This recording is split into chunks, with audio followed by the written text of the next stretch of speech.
Hello everyone, কি অবস্থা সবার? আজকে আমরা হুটহাট প্ল্যানিং করলাম যে কোথাও ঘুরতে যাব। আমরা চারজন যাচ্ছি, আমি, সিয়াম, জিহাদ আর তাইবুর। আমরা তিনজন একসাথেই ছিলাম, কিন্তু তাইবুর আসতে লেট, তাই সিয়াম ওকে কল করলো আসার জন্য। তারপর আমরা সবাই গাড়িতে উঠে গেলাম। সিয়াম ড্রাইভিং করছিল, পাশের সিটে আমি ছিলাম, ব্যাক সিটে ছিল জিহাদ আর তাইবুর। জিহাদ আর তাইবুর অনেক দুষ্টুমি করতেছিল। আমরা কোথায় যাবো সেটা আগে থেকে ডিসাইড করা ছিল না, তো গাড়িতে উঠে ডিসাইড করলাম আমাদের পাশে একটা ঝর্ণা আছে পাহাড়ের অনেক উপরে, সেখানেই যাব সবাই। পাহাড়ের উঁচু নিচু রাস্তা দেখতে দেখতে আমরা আমাদের গন্তব্যের উদ্দেশ্যে যাচ্ছি। প্রায় 20 মিনিট রাইডের পর আমরা ঝর্ণার কাছাকাছি এলাকায় চলে আসছি। এখান থেকে যাওয়ার পথের রাস্তা অনেক ঢালু, তাই এখানে গাড়ি পার্কিং করে রেখে যেতে হবে। তারপর আর কি আমরা সবাই মিলে হাঁটা ধরলাম ঝর্ণা দেখার উদ্দেশ্যে। আমরা ঢাল নামতেছিলাম আর ভাবতেছিলাম বাসায় ব্যাক করার সময় আমাদের কি অবস্থাটাই না হবে। যেতে যেতে আমি তাইবুরকে জিজ্ঞেস করতেছিলাম কেমন লাগছে।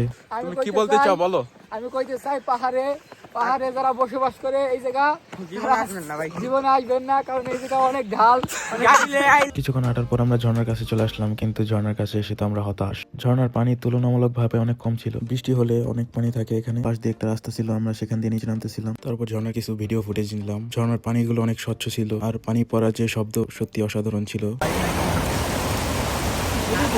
তারপর সবাই পানিতে নামার জন্য জুতা খুলে রেডি হচ্ছে।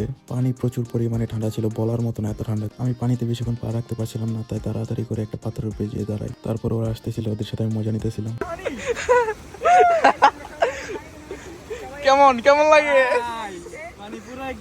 তারপর আমাদের তাইবুর ভাই দেখি কাঠের তৈরি একটা কি যেন আনতেছে মাচার মতো। আসলে তাইবুর এগুলোতে খুব এক্সপার্ট। তারপর আমরা ওইটার উপরে গিয়ে সবাই দাঁড়ালাম, আর ওইদিকে সিয়াম দেখি পোজ নিচ্ছে ছবি তোলার জন্য। তারপর আমিও কিছু ভিডিও ক্লিপ নিলাম, ছবি তুললাম। হঠাৎ করে দেখতে পেলাম আমরা আসার আগে এখানে হয়তো বিয়ার গ্রিলস এসে মাছ ধরে বারবিকিউ করে খেয়েছে। আমরা কিছুক্ষণ আগে আসলে হয়তো তার দেখাও পেয়ে যেতাম। তারপর পানির নিচে একটা ভিডিও ফুটেজ নিলাম। এই ভিডিওটি করার উদ্দেশ্য হচ্ছে সুন্দর একটি স্মৃতি, সুন্দর মুহূর্তগুলো ধরে রাখার জন্য। আসলে নতুন নতুন জায়গায় এক্সপ্লোর করতে খুব ভালোই লাগে। তারপরে সবাই বাসায় যাওয়ার জন্য পানি থেকে উঠে আসছিল। ঢালু রাস্তা ওঠার সময় তো এক একজনের অবস্থা পুরাই খারাপ। ওরা বলতেছিল আজকের যাওয়ার দরকার নেই, এখানে থেকে যাই। সবাই উপরে উঠতে উঠতে ক্লান্ত, তাই আর কোনো ক্লিপ নেওয়া হয়নি। শর্ট ট্রিপ হিসেবে ভালোই ছিল দিনটি। সবাইকে ধন্যবাদ ভিডিওটি দেখার জন্য। আল্লাহ হাফেজ।